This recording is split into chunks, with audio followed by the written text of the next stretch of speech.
Praise the lord. మన ప్రభువును ప్రియ రక్షకుడైన దేవుని నామమున మీ అందరికీ కూడా ఉదయకాల శుభములను తెలియచేస్తూ ఉన్నాను.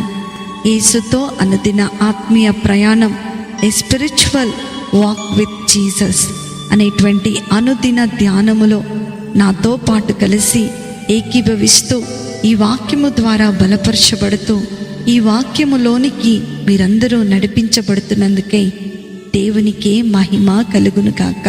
నేటి దినవాక్యము 51వ దావీదు కీర్తన 1వ చరణం. దేవా, నీ కృప చొప్పున నన్ను కరుణించుము, నీ వాత్సల్య బాహుళ్యము చొప్పున నా అతిక్రమములను తుడిచివేయము. హల్లెలూయా.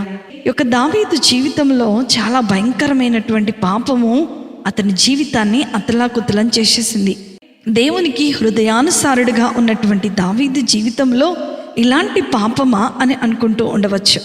పాపము చూడటానికి చాలా అందంగా ఉంటుందంట. అది చేస్తున్నప్పుడు చాలా ఆనందాన్ని ఇస్తూ ఉంటుంది.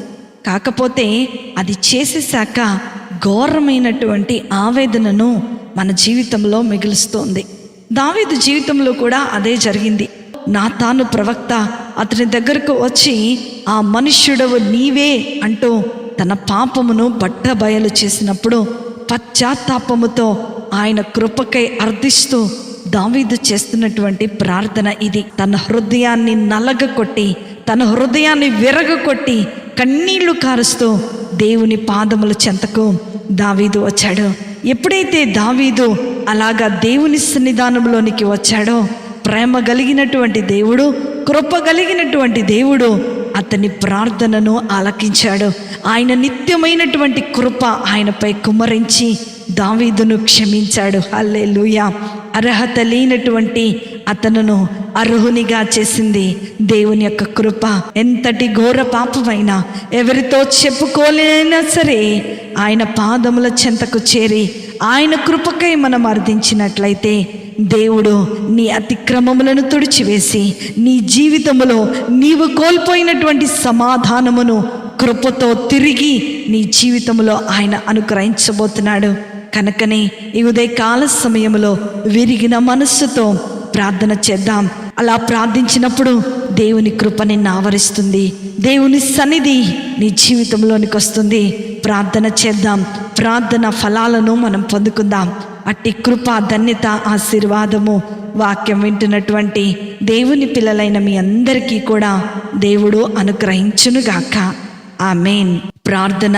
మమ్మలను మిక్కిలిగా ప్రేమించిన మా ప్రియ పరలోకపు తండ్రి యేసు స్వామి, మీకున్నతమైన శ్రేష్టమైన నామమును బట్టి మీకు వందనాలు.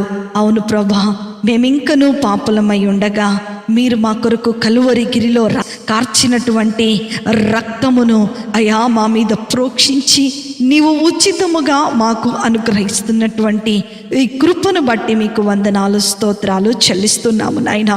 ఈ ఉదయకాల సమయంలో నాయనా, నీ పాదముల చెంతకు చేరి మా ప్రతి పాపమును, మా ప్రతి దుర్నీతిని, మా ప్రతి విధమైనటువంటి వేదనను నీ సన్నిధానములో, నీ పాదముల చెంత మేము పెడుతూ ఉండగా మమ్మలను క్షమించి శాశ్వతమైనటువంటిది, నిత్యమైనటువంటి నీ కృపతో మమ్మలను మీరు చేర్చుకుంటున్నందుకే మీకు వందనాలు. ఈ వాక్యములో పాలిభాగస్తులైన ప్రతి బిడ్డను నీ శాశ్వతమైనటువంటి కృపతో మీరు నింపి దీవించి ఆశీర్వదించమని నజరేయుడైన యేసు క్రీస్తును శక్తి కలిగిన నామములో అతి వినయముతో అడిగి వేడుకొనుచున్నాను తండ్రి. ఆమేన్, ఆమేన్, ఆమేన్. ప్రభు మిమ్ములను, మీ కుటుంబాలను దీవించునుగాక. ప్రేమతో మీ సహోదరి శిల్ప జోసెఫ్.